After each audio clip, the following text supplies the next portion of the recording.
පිරිමි කිව්වහම හැමෝම බලන්නේ අමුතු විදියට නේද? පිරිමින් ගැන මහ ලොකු විශ්වාසයක් නැහැ. පිරිමින්ට මහ ලොකු සෙනෙහසක් ආදරයක් කරුණාවක් ලැබෙන්නේ නැහැ. මුළු ජීවිත කාලෙම මහන්සි වෙන මේ අමුතු සත්වයාට මේ ජීවියට මේ සමාජයෙන් මොනවද හම්බෙන්නේ? ඔයාලා දැකලා තියෙනවද? ඔයාගේ තාත්තා, ඔයාගේ සහෝදරයා, ඔයාගේ අයියා කොච්චර දුක් විඳිනවද කියලා මේ ජීවිතේ පවුල කියන සංස්ථාව ගොඩනගන්න. පිරිමියට කවදාවත් නිසි තැන හම්බෙලා තියෙනවා කියලා ඔයගොල්ලෝ හිතනවද? පිරිමියට පීතෘ මූලික සමාජය කියාගත්තට මේ සමාජ ක්‍රමය තුල පිරිමියට කවදාවත් නිසිතන හම්බ වෙන්නේ නැහැ. පිරිමියාගේ හිත කවුද කියවලා තියෙන්නේ? පිරිමියාගේ දුක කවුද දැකලා තියෙන්නේ? පිරිමියාගේ අත් දෙකේ කරගැට ටික කවුද දැකලා තියෙන්නේ?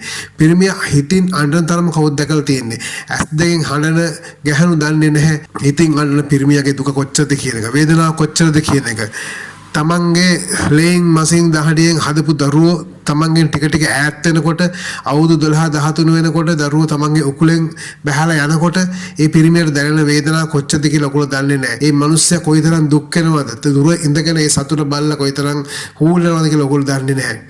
හැමදාම මුළු ජීවිත කාලයම තාත්තා කියන කෙනාට ලැබිලා තියෙන දුක වේදනාව කනස්සල්ල ඔයගොල්ලෝ දැකලා නැහැ.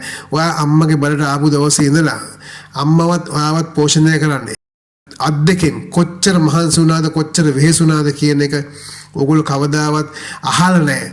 තාත්තා කියලාත් නැහැ. තාත්තගෙන් අහන්නෙත් නැහැ. මෙන්න මේ අමුතුම තාත්තා ගැන අපි වැඩසටහන් කීපයක් ඔයාලට අරන් යනවා. අපි බලමු තාත්තා කියන කෙනාව ඔයා කොහොමද මේ මිනිස්සයා මේ සමාජය තුල විඳලා තියෙන දුක විඳින දුක ඇයි මේ ආසියානු සමාජයේ පිරිමියා මේ තරම්ම කොන් වෙන්නේ? ඇයි පිරිමියට කිසිම තැනක් හම්බ වෙන්නේ නැත්තේ? අපි මොකද්ද මේ සමාජ ක්‍රමය තුල මේ පිරිමියා කියන ජීවියට දීලා තියෙන තැන? එයා කොයිතරම් අපි වෙනුවෙන් කැපවීමක් කරනවද? අපි වෙනුවෙන් එයා කොයිතරම් කැපවීම කරලා තියෙනවද? එයා අපි වෙනුවෙන් කොයිතරම් කැපවීම කරයිද? මේ මනුස්සයා වෙනුවෙන් අපි මොනවද කරලා තියෙන්නේ? අපි කවදාරි දවසක අහලා තියෙනවද ඔයාට තාත්තේ මහන්සිද කියලා? ඔයාට අයියේ මහන්සිද කියලා අහලා තියෙනවද? ඔයාගේ ප්‍රශ්නේ මොකක්ද කියලා අපි ළඟට වෙලා කවද්ද ඇහුවේ?